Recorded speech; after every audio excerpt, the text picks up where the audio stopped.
Motherboard.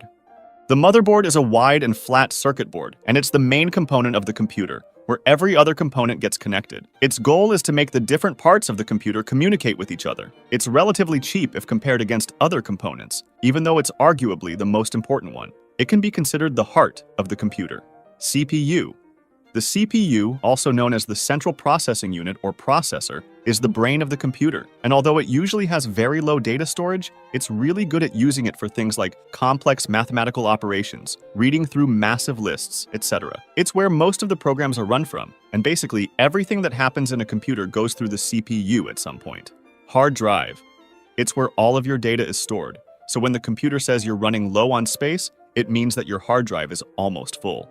Hard drives are good at storing a lot of data, but they're slow at accessing it, since most of them are made up of spinning disks and share their data through a small wire. For this reason, it isn't always going to be able to give the needed information to the CPU. To avoid this problem, we use the RAM.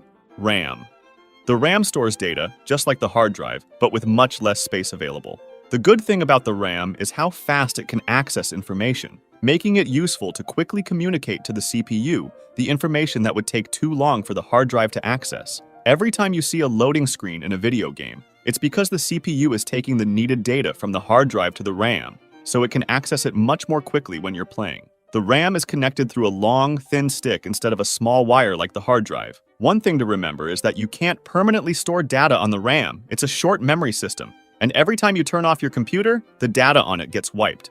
SSD. The solid-state drive has the same goal as the hard drive, but it's faster and more durable. It's a newer technology, and in some computers, it's used with hard drives or completely alone. It's also usually more expensive. Graphics card.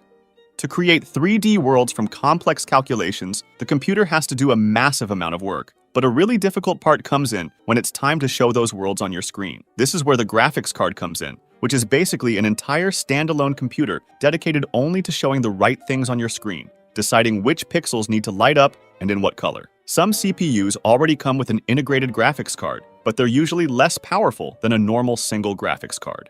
Power supply. As the name suggests, this component takes the electricity from an outlet and puts it into the computer, making it possible to use it. It has to be powerful enough for your other components. Case.